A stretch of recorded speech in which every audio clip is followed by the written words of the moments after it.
Welcome to Circuosity.21. I'm Jim Sasser, and I'm one of your hosts. I'm here today with my podcast and life companion, the Reverend Dr. Hal, or Howie Sasser, and together we're delighted that you are joining us. Circuosity.21 is our pulpit for exploring ancient and contemporary spiritual and moral themes. We engage topics with curiosity. We honor wisdom we have received from sages, prophets, martyrs, and saints from millennia ago. We enjoy learning from our friends, listeners, and especially from teachers who help us understand life better. One of our objectives as Episcopal priest is to become more spiritually alive while living more joyously and sharing what we learn with you. So welcome to our pilgrimage, and thank you for traveling along with us. Today is a very special episode because we are inviting one of our very best and wisest friends to the podcast, the Reverend Canon Dr. Gil Stafford. Is formerly the canon theologian from the Diocese of Arizona. Prior to that, he served as the president of Grand Canyon College and also served as its national championship baseball team coach. Gil comes today to speak with us about the Beatitudes and specifically about being pure in heart. And there is no one better to discuss this topic than the Reverend Canon Dr. Gil Stafford. So please offer a prayer and join in as we begin today.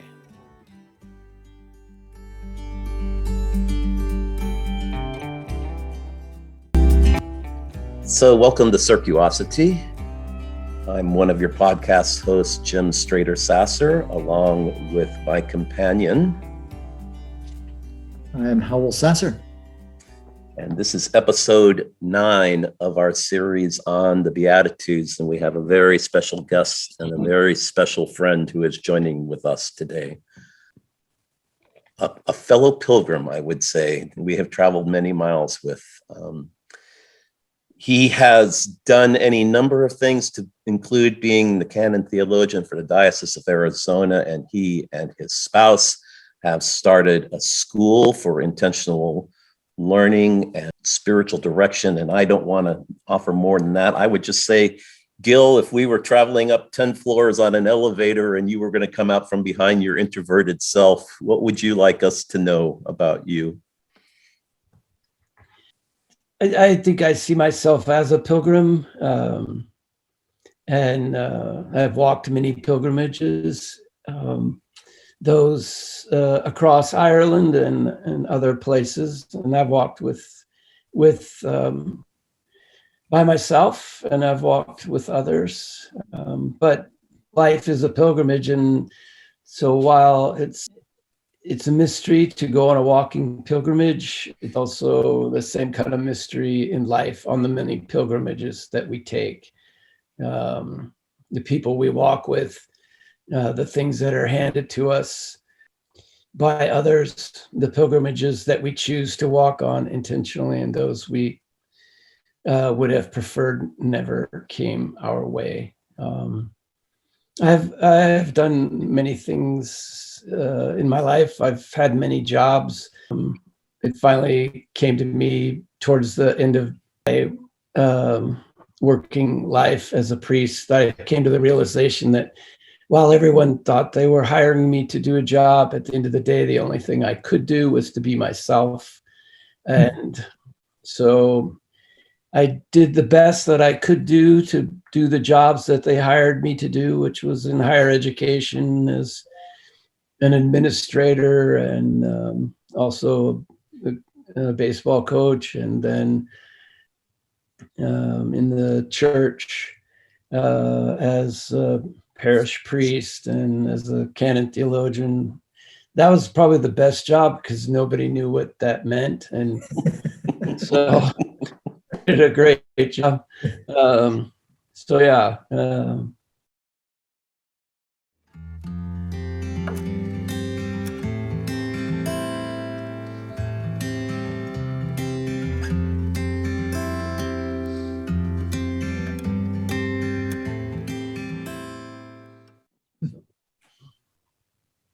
in all of that, one of my observations as a priest is that often we take blessings for granted because we tend to deal in them more often than other people do, or see them or have the privilege of seeing them more often than others do.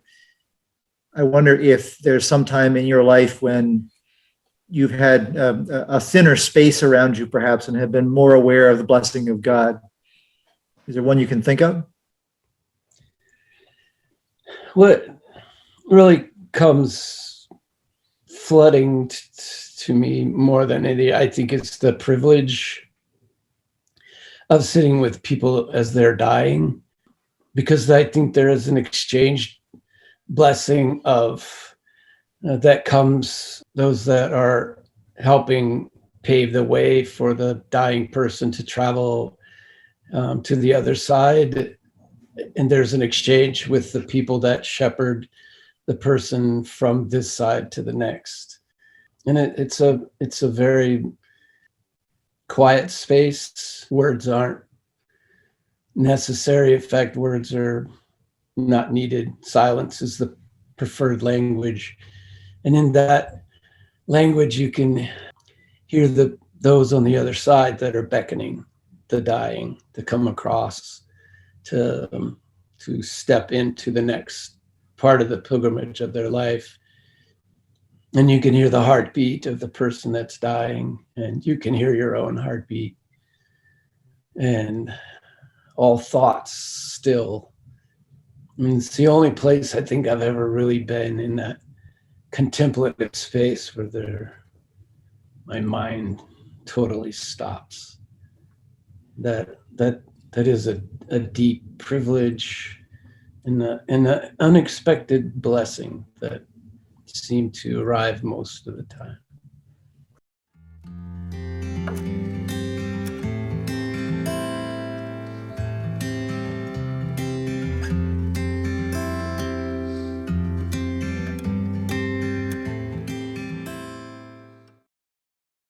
Blessing for those who are pure in heart.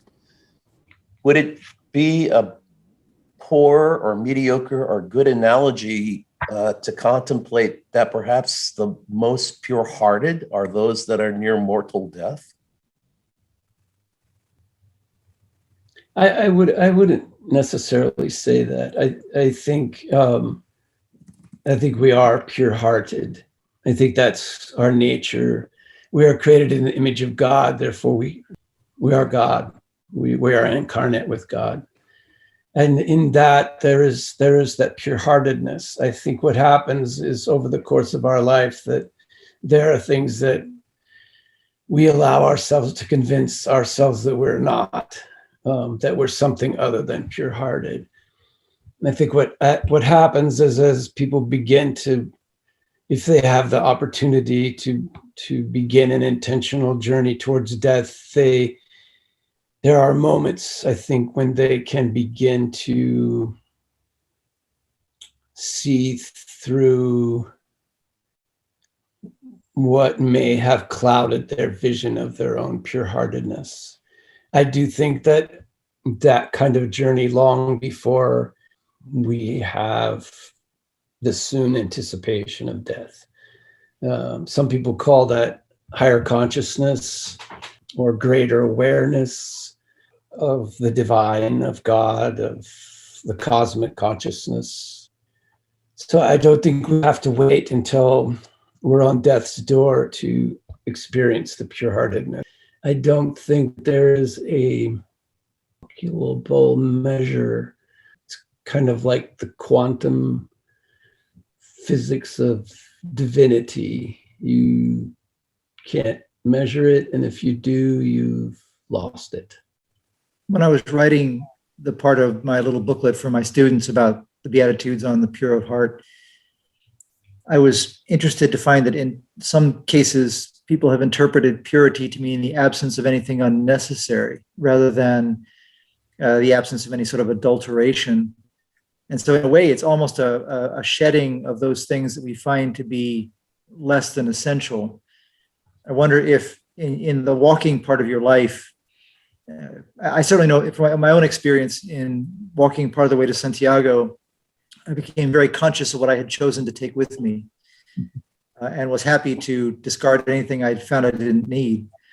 Is there some element of that in it, that it's not merely an awareness of God, but an awareness of what is not necessary in our image of God?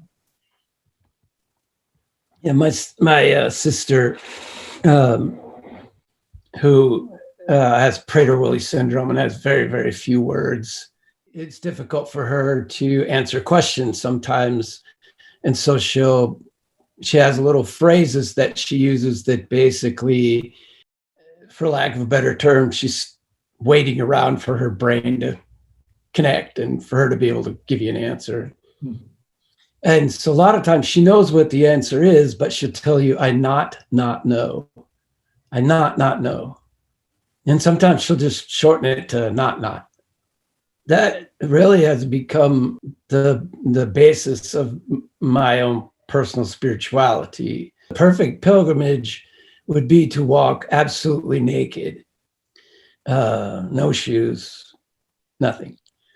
That would allow us to be totally at one with the rain and the sun and the forest and the earth and all those things that are the divine.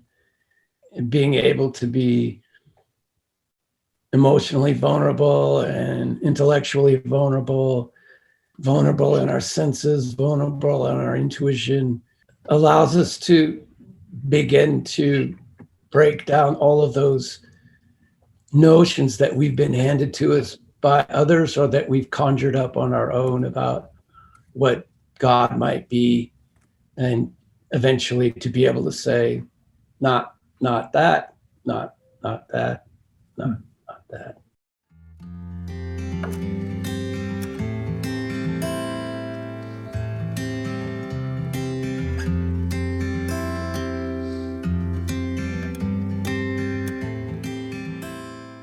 See here, for the pure in heart will see God.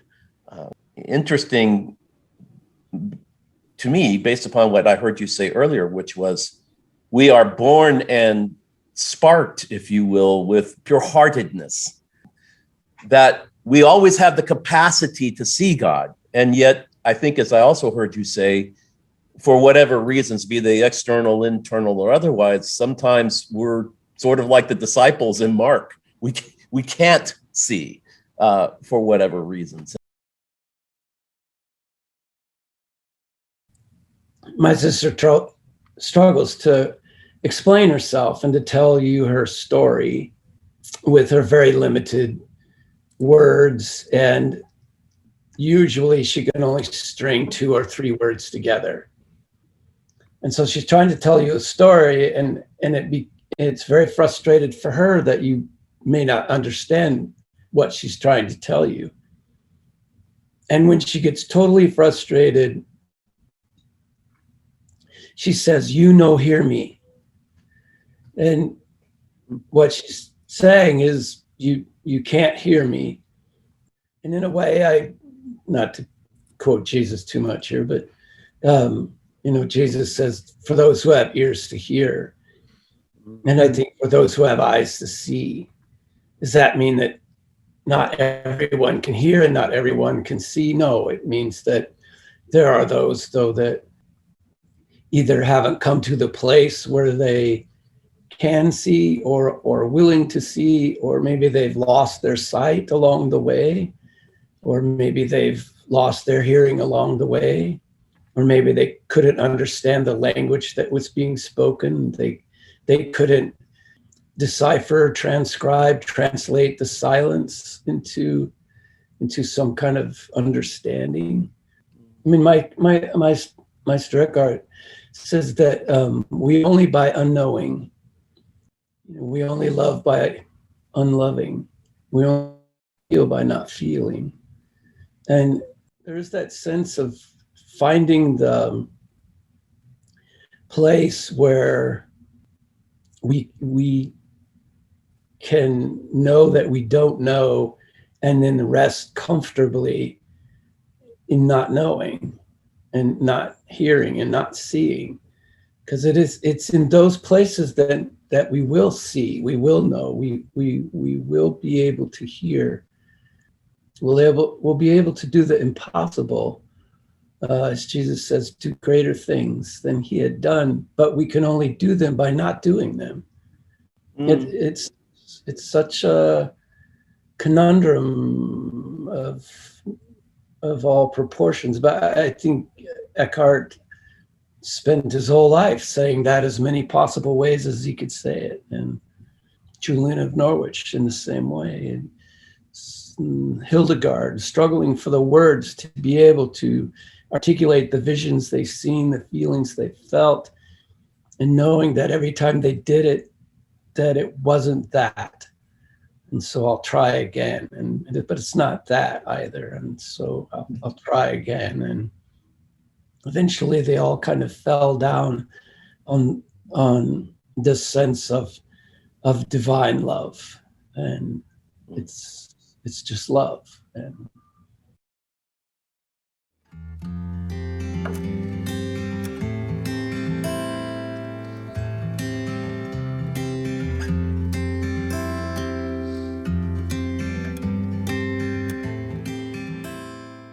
I'm a man of unclean lips, living among a people of unclean lips, and yet I have seen the Lord. The idea that divine love is the coal that touches his lips.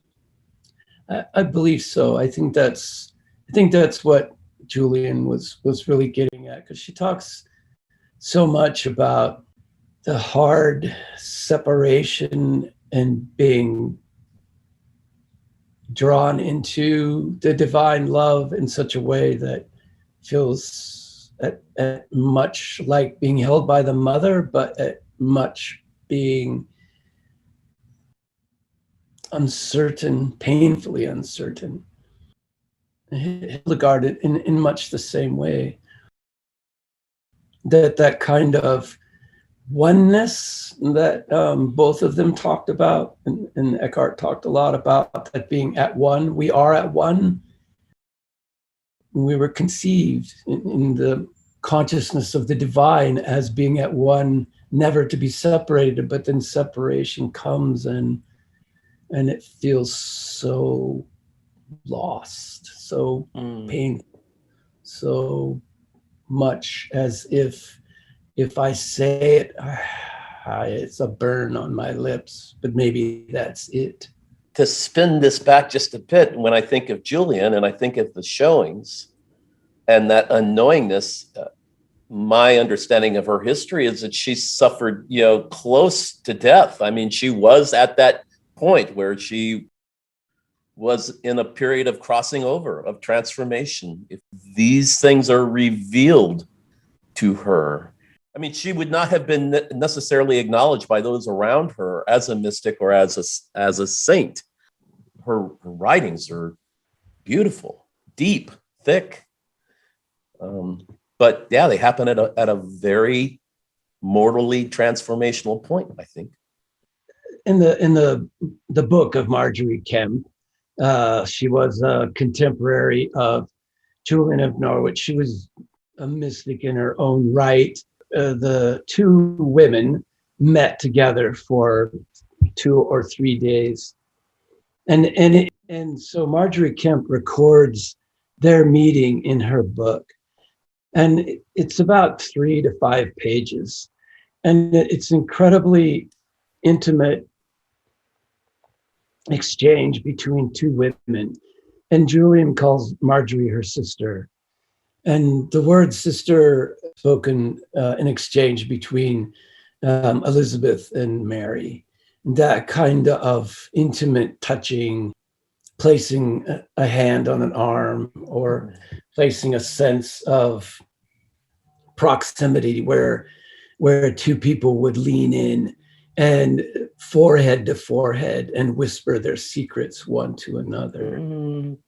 And the opportunity for us to be able to bear witness to that gives us the opportunity to bear a testimony to our own whisperings with the divine. And while those moments do seem to come with many people at most perilous times of their life. And it's hard to say what brought about Julian's particular trial that brought her close to death. Hildegard is one woman that had her visions, and some have suggested, via migraines. I am convinced that we all experience those kinds of moments in our lives. Sometimes we may not want to equate them to such seriousness. I hear people say to me all the time, they'll go on about some experience and they go, but so-and-so has it worse than I do. And well, your moments of trial and darkness are your own. We all have those in our lives. And, while we don't want to allow ourselves to drop into them, as for lack of a better trite saying, create a pity party for ourselves or draw attention to ourselves, there is an opportunity to recognize, no, this is something that has the opportunity to evoke within me something. What is that something? What is being said to me? And who is talking to me? Am I just having a conversation with myself in my head? How many voices are there in there? Maybe we wouldn't want to count them. But I don't want to give the impression that in order to experience the pure-heartedness of the divine, that we have to be near death. I don't believe we do.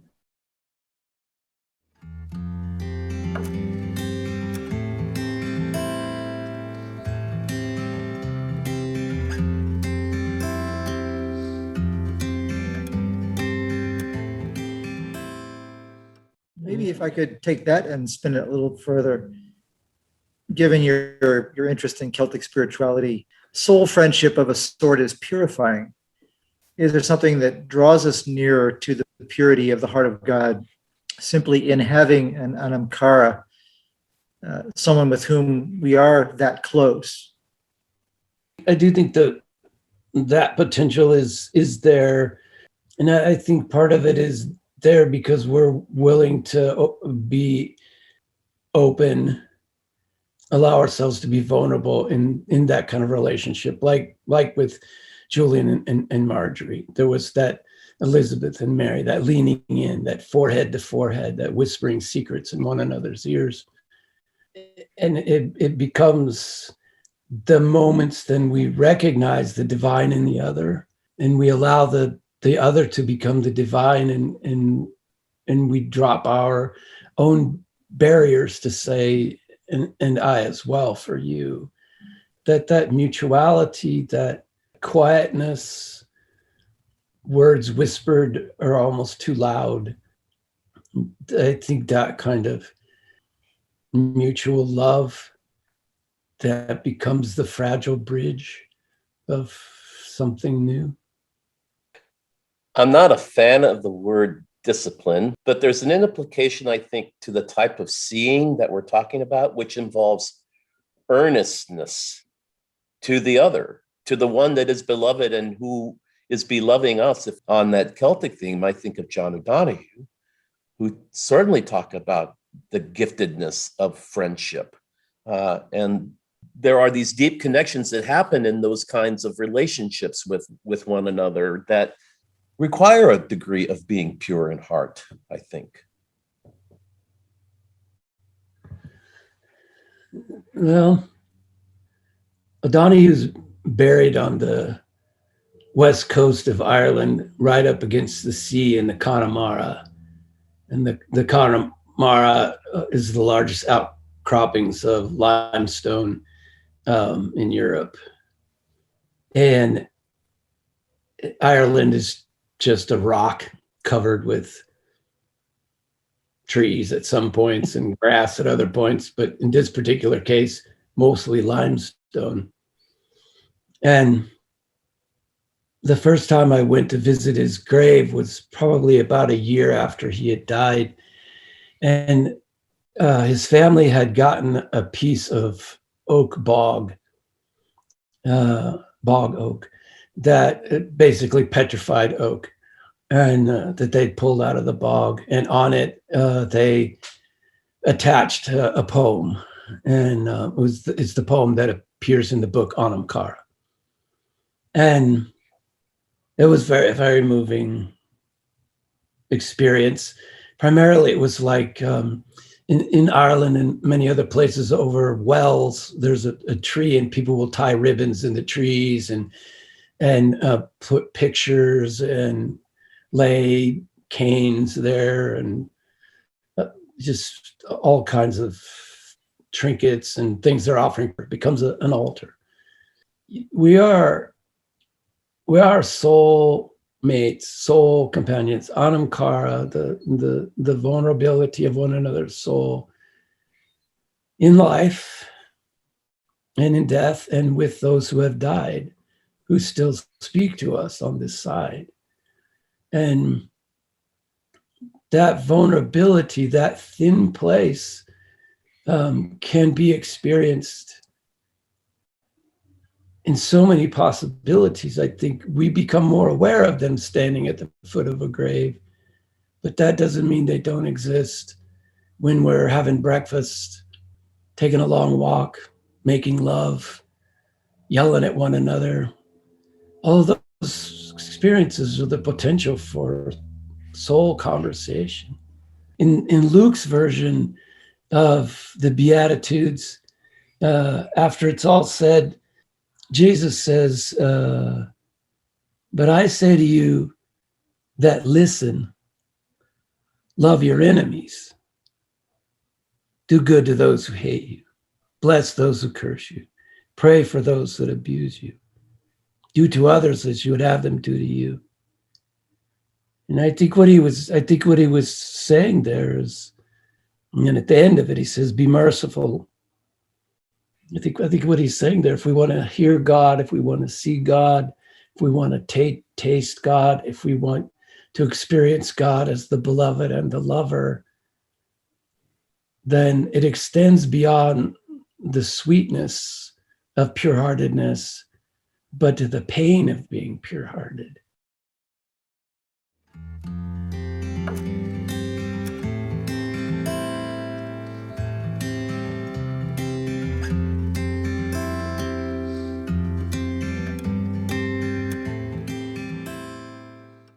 One of the things that I'm trying to do in each of these podcasts is somehow bring it back a little bit to the person in the pew who is perhaps not a mystic, not a theologian, not a scholar of religion, but who is really looking for, well, how then shall we live? Maybe in this case, the message back is, in some ways, don't resist too much the experiences of life, however, whatever their emotional valence may be, insofar as an experience of God may be in any of them. It's my experience. I spent more of my life, as both of you have, as not a clergy person. Both of you, as I, spent more of our lives doing other things than we have being a clergy person.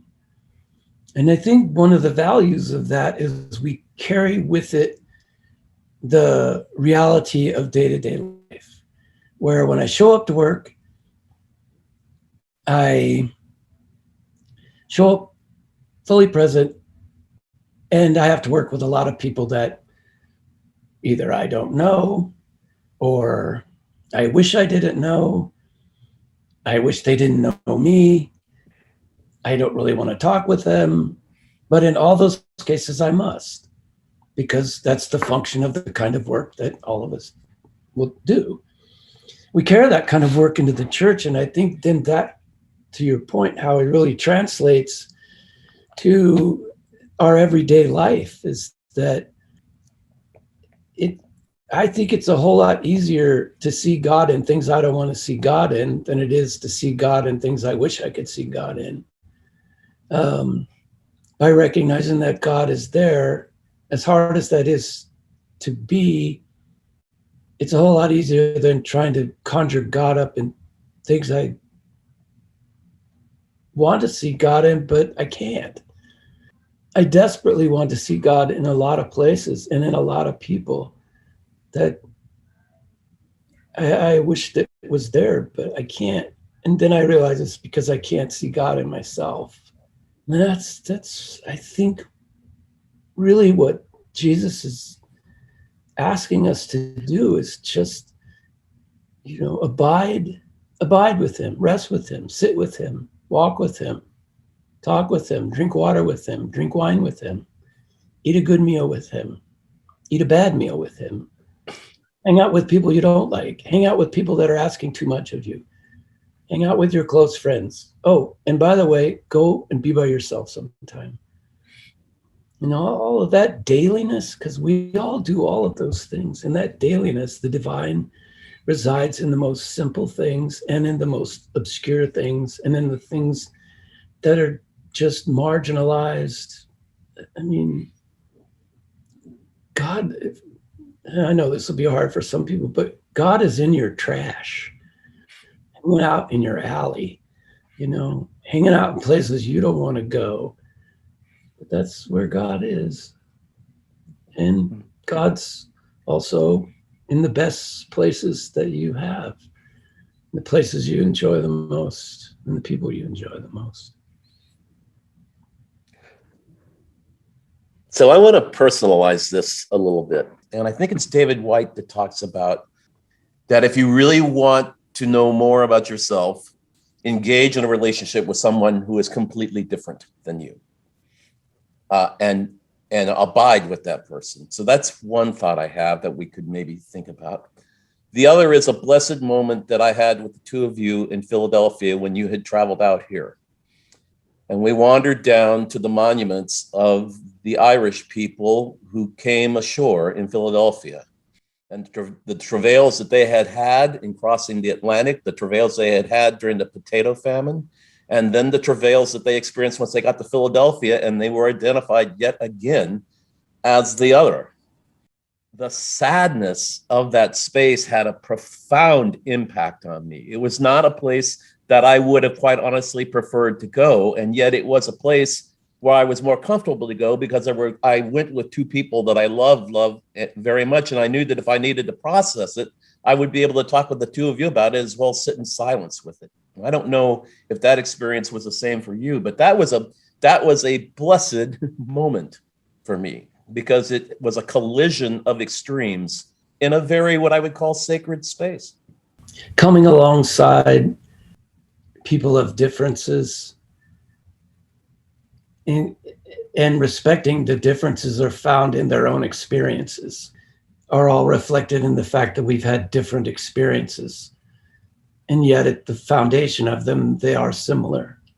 We can allow ourselves then to have relationships with people that are different than we are because we honor their experiences as different, but we also recognize that as humans, our experiences are very similar.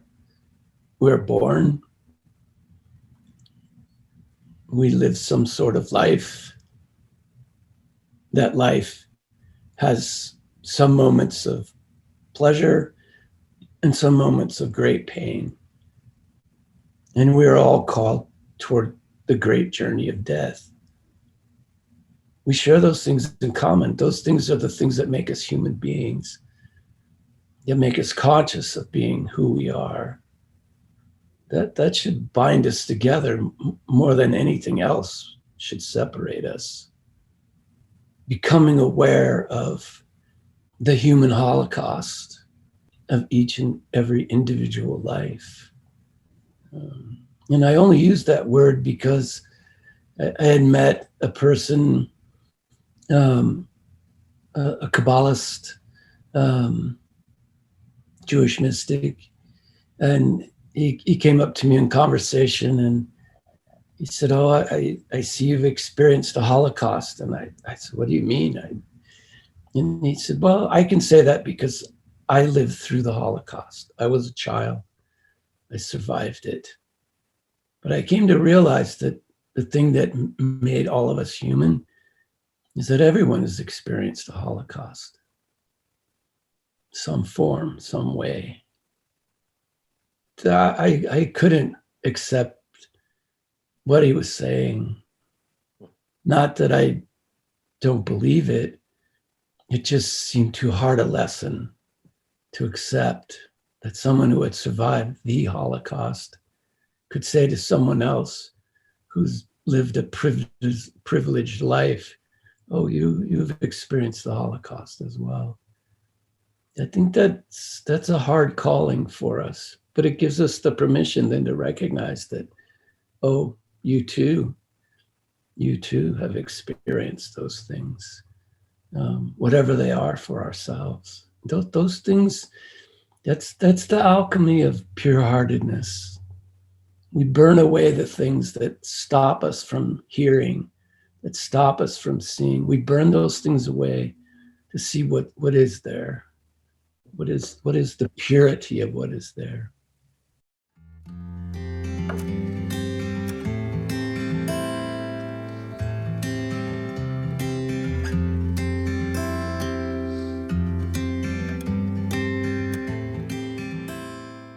Of your pilgrimage happens to do with the creativity and art of writing. Tell us about your books, including your most recent one, which, from hearing you speak about it, I think resides very, very close to your heart. Yeah, I have a couple of books that have been published, When Leadership and Spiritual Direction Meet, and Wisdom Walking, Pilgrimage as a Way of Life. I think, as I look back upon writing those two books that have been published, I recognize that it's just kind of an evolution. It's an expose on an evolution of my own particular spirituality and life and practice. The book that I have finished and I'm trying to find a home for is Meditations on Blue Jesus. And it is a story about my sister, and it's a story about my work to understand what my sister is going on behind her blue eyes. What is she thinking?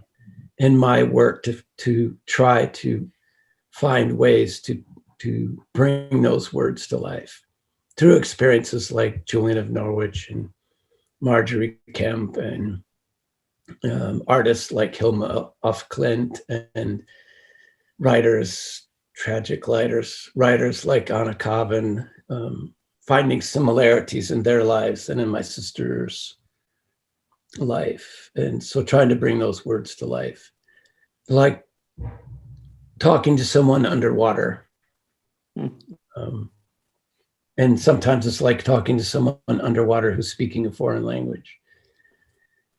And so that comes to the surface. And for me, writing is a mystical experience, but writing includes reading, thinking, imagining, listening, talking, exploring, experimenting. All those things are equally as mystical.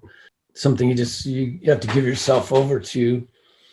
But I think everyone has the opportunity to find the artist within them, whatever it is, whether it's writing prose or poetry or painting or scribbling or doodling or drawing in the sand or chiseling stone, playing music, singing, just creating life. Life is art. And if we can see our life as an opportunity to bring prosaic to who we are, then we can expose the sublime hiddenness of the divine. Important parts of it is most of my work has been with those who consider themselves spiritual but not religious. Jim and I were campus chaplains, and Howie's done a lot of work with young adults and campus ministry people as well. And for all three of us, it's mostly working with people that are spiritual but not religious, or not religious, or don't even want anyone to talk religion around them, but there is some sense of spiritual yearning that they seek. and yet that there is some sense of their personal connection with something larger than themselves. And so that kind of writing has really captured a lot of my interest as of late, while I'm still trying to find a home for meditations on Blue Jesus. Is your sister pure-hearted?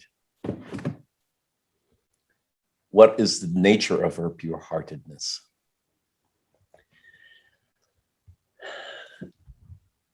I think one of the things that happens in telling stories, I've been telling stories about my sister my whole life, and I've written about them in different places, and in everything I write, and somewhere along the line, a story about her comes up. So I've told a lot of stories. So Meditations on Blue Jesus brings a lot of those stories together and adds new stories. And one particular revelation that I've unfolded is that as pure-hearted and innocent and sweet as my sister is, there's the shadow side, and always that side gets accounted to. She has Prader-Willi syndrome, and so anything that she would act out other than sweet Jesus by and by, everyone attributes to, oh, well, that's Prader-Willi. She didn't have, that's Prader-Willi.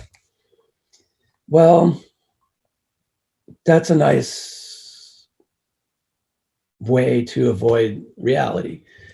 My sister has parts of her that are difficult to deal with, that have not a thing to do with the fact that she has Prader-Willi syndrome. Some people have told me that my sister is possessed by the devil. I'll be nice. I won't say what I really think about them. Some people say, well, that's because Diana was born with original sin like all the rest of us, which I have another response to that too. I say all of those things to say that, to affirm that we are all pure-hearted. We are all at one with the divine, and many things have come to mask that from our own self. And then we spend the rest of our life, usually the second half of life, trying to peel that artichoke back to where we can get to the center of it.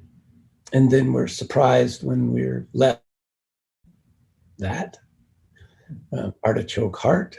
This is the divine. Again, back to Julian of Norwich, the acorn. So yeah, she's pure-hearted, but no more than anyone else, no less than anyone else. I think the way she lives her life is a whole lot more vulnerable and less masked than other people, though. She doesn't have any masks. She has a persona. It's hers. It's who she is. I don't know if we could all tolerate that within ourselves. I think that's why a lot of people don't necessarily want to get that close to her. It's all great when it's sweet Jesus by and by, and isn't that lovely and all that. But then when the other side comes out in the next 5 seconds, then you're left with the reality that good and evil reside in all of us and in the divine as well. There is no separation between any of it. So her pure-heartedness is raw. It is pure-heartedness in all its form, which is beautiful. It's kind of like Paul Glee art, Howie. It's just like, I like that. I don't know, but I love it. Yeah. A lot of Clay's paintings were done on multiple layers of newspaper that were glued together. And so there was never any intention that newspaper would survive. And so some of his paintings are at risk of just disintegrating because the substrate on which they're placed is crumbling away. An interesting metaphor, I think, when something has been applied to something that's so transient or so transitory. But yeah, Clay also had interesting ideas about representing symbols, something symbolic, something that was not immediately apparent in a way that was a little mysterious. Yeah. My sister paints, and I have found the strongest connection to her paintings to those of abstract artists. And while on some point, what she's painting, like Blue Jesus, you look at it, it's blue, it's on a cross, okay, that's Jesus, okay. And some paintings are roosters, some are horses, some are dogs, but others are just symbols, and you're like, what is that? And the abstract artists have been very helpful for me in translating her art into. Not the whole point of abstract art, to find what the essence of the image is, rather than the externalities that we apply to it when we observe it. Yeah, it's like her painting of a rooster.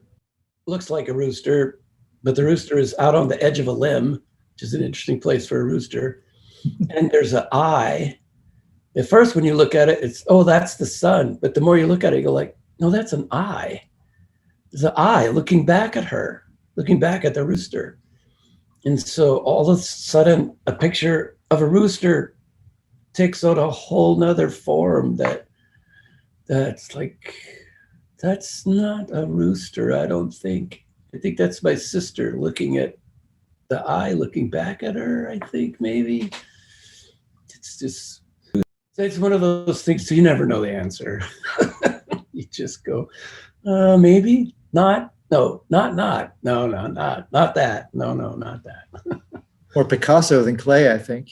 Oh, yeah, that's true.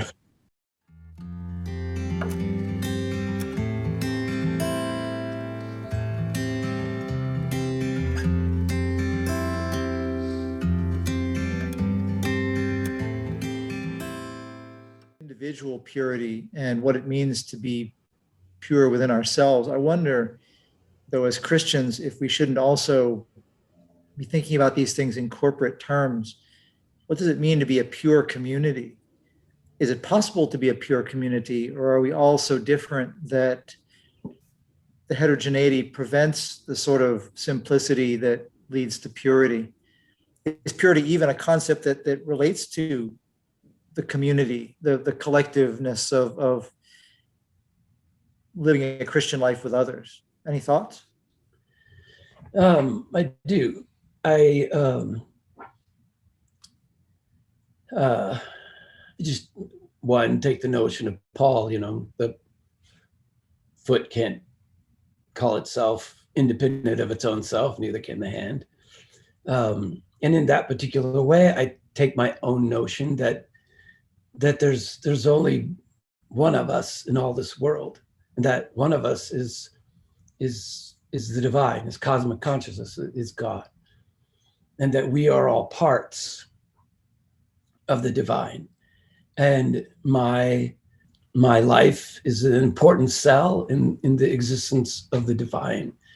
My pain is felt, my joy is felt, just as if the pain in my knee aggravates me, it's my knee, and I need to pay attention to it, or I'm going to have more problems.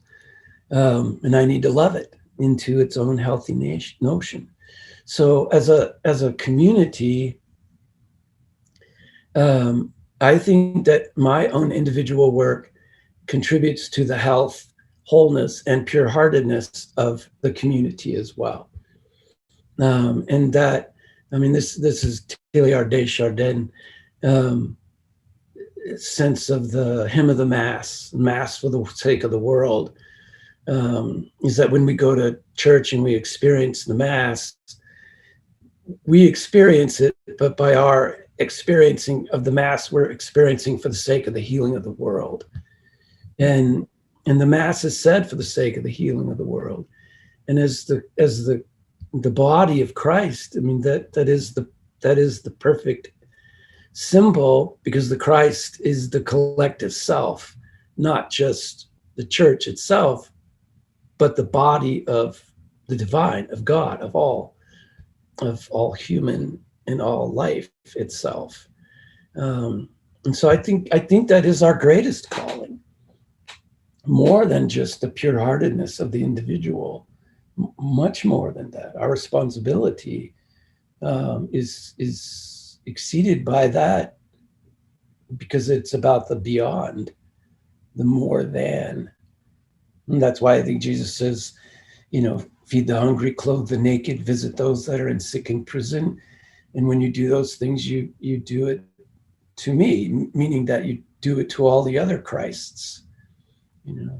Hildegard says that, and she says the way we do that is that we are all Christs. So we're all doing it to Christ, to each other, because we're all Christs, all of us, everything, trees, plants. She was a great herbalist. She loved all that stuff. And I totally think that's really the calling of the collective body of Christ, the body of humanity, really.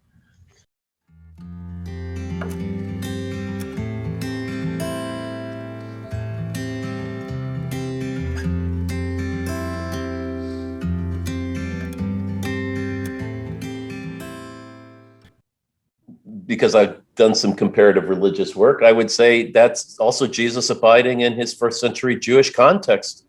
A sense of the Torah is more than just legalistic language. It is intended to be expressed and borne out. So we have a calling beyond traditional religious boundaries, of which maybe some people, going back to the campus young adult thought, part of the reason religion may bump up against some people is because of some exclusionary tendencies of not just Christianity, but all of our religions. And so to find these bridges across based upon righteousness, pure-heartedness, meekness, and those kinds of values, I think serves as a worthwhile enterprise, especially coming out of the pandemic. Yeah. I think the beauty of the Beatitudes is how he said, speaks to all of us. It's not just theological conversation, and it's not just mystical conversation, although I think, as Richard Rohr says, we're all called to be mystics in our own right, and to find our way in that, but to be a peaceful person, a pure-hearted person, a humble person. Those are the things that we're all called to do. And I think that does create the bridge across all religions and all practices of even non-religious behavior in terms of the innate moral code, the human code. Those are things we can all connect to. All of us may need to work at certain things more difficultly that are not as natural to us as other people, but we can find our way in through the very simple nature of leaning into who we are innately as human beings in the creation of the divine. How do you create a sense of expanded consciousness? Is it a whirling dervish experience? Is it a fasting experience? The Christians picked that up. Is it a pilgrimage in the desert, following Abraham? Is it long, sustained periods of meditation, Buddhists? Is it the Hindus' 1,000 faces of God? What is it that expands our consciousness, that allows us to experience what now quantum thinking is beginning to expose to us, that is another kind of reality, unseen. I want to just make sure before you get up and go around, is there anything that we didn't touch upon that you'd like to touch upon, Gil? Is there anything beatitudic or otherwise important that you would like to share before we sort of bring this to a close? No. The two of you are the only people that could have talked me into talking about this topic. You could have gotten me to talk about most of those things, but basing them on the scriptural context is made me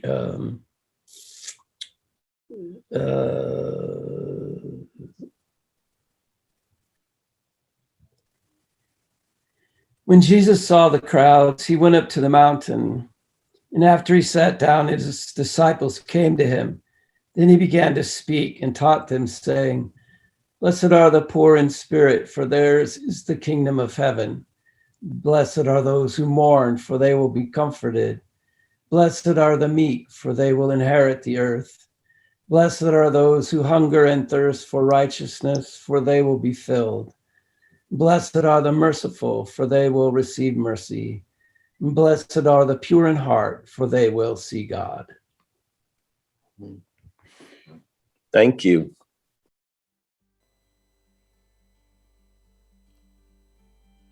We appreciate you being with us today. And Gil, if you enjoyed this podcast, please share the link with your friends and family members. Also, we have a presence on Facebook, and our website is beatitudes.online, where you can sign up for our email list and learn more about upcoming podcasts and a new episode coming in December. Next time, we will sit down and chat with the very Reverend Dr. Andrew McGowan, who is the Dean and President of the Berkeley School at the Yale Divinity School. Andrew and us will be talking about peacemaking, and blessed are the peacemakers as we move towards the end of this series and the end of Jesus' foundational teachings. So come back in a week and enjoy that show. And until then, be well and blessings along the way.